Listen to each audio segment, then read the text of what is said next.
اگر نماز میں رکعت کی تعداد بھول جائیں، ارسلان صاحب کراچی سے پوچھتے ہیں اگر ہمیں نماز میں شک ہو کہ ہم تیسری رکعت میں ہیں یا چوتھی رکعت میں ہیں تو اس نماز کو کیسے ادا کریں؟ جناب اگر آپ کو یہ شک ہے کہ تیسری رکعت میں ہیں یا چوتھی رکعت میں، تو پہلا حکم تو یہ کہ دماغ پہ دباؤ ڈالیں، جس طرف زیادہ ذہن جائے اس پر عمل کریں۔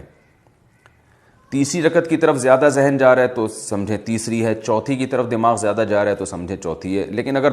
بالکل ہی کنفیوز ہو رہے ہیں 50% ادھر 50% ادھر، تو پھر حدیث میں نبی صلی اللہ علیہ وسلم نے حکم دیا فَلْيَبْنِ الْعَقْلَ کہ پھر کم رکعتیں سمجھی جائیں گی۔ یعنی آپ کو یہ شک ہے کہ 3 پڑھی ہیں یا 4 پڑھی ہیں، تو یوں سمجھیں گے کہ آپ نے 3 پڑھی ہیں۔ اب کیا ہوگا کہ تیسری رکعت کے بعد آپ جب چوتھی رکعت کے لیے کھڑے ہوں گے تو چوتھی رکعت کے بعد آپ نے قعدہ کرنا ہے، چوتھی رکعت کے بعد آپ نے قعدہ کرنا ہے، اور قعدہ یعنی اتحیات مکمل کرنے کے بعد دوبارہ کھڑے ہو جانا ہے، کیونکہ عین ممکن ہے یہ چوتھی نہ ہو بلکہ تیسری ہو، تو پھر 1 رکعت اور آپ نے ساتھ ملانی ہے، اور وہ رکعت یا تو چوتھی ہوگی یا 5ویں ہوگی۔ تو یعنی ایک قعدہ آپ کو، قعدہ سے مراد اتحیات آپ کو اضافی پڑھنی پڑے گی، اور پھر آخر میں سجدہ سہو بھی کر لیں،